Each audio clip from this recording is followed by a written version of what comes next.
Hi friends, welcome to my channel. ఈరోజు పసుపు నేనైతే ఏ విధంగా పండించానో చూపిస్తాను. పసుపు చెట్లు మామూలుగా మనం కొమ్ములతో నాటుకుంటాం అన్నమాట. అవి నాటిన తర్వాత ఒక 6 నెలలకైతే పసుపు వచ్చింది.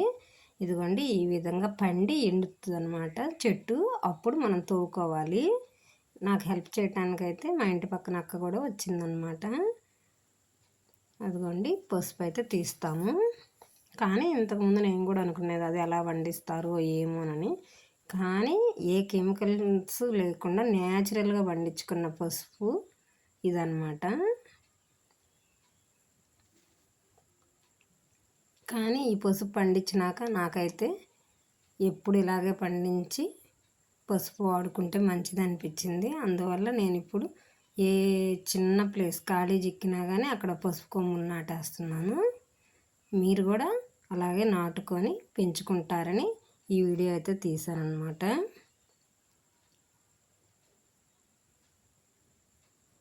ఇదిగోండి ఈ విధంగా ఎంత పసుపు వచ్చిందో చూసేయండి. మరి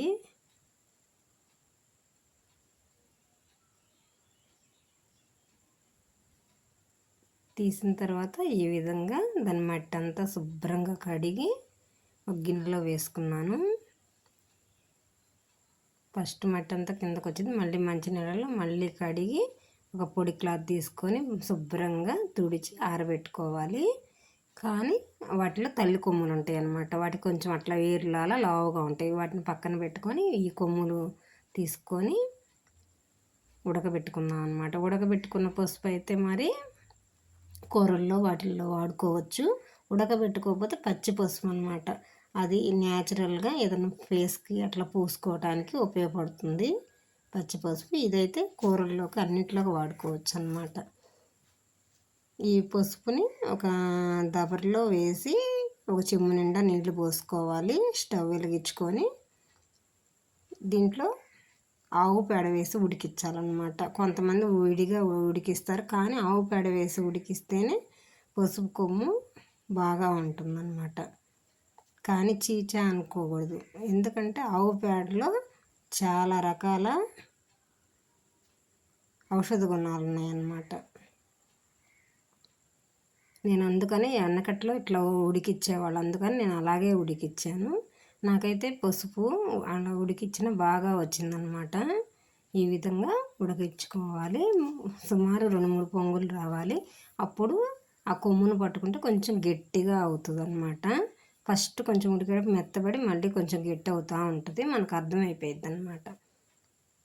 ఈ విధంగా ఉడికించుకొని ఈ నీళ్ళు కొంచెం ఉంచి పైన మళ్ళీ చన్నీళ్ళు పోసుకోవాలి.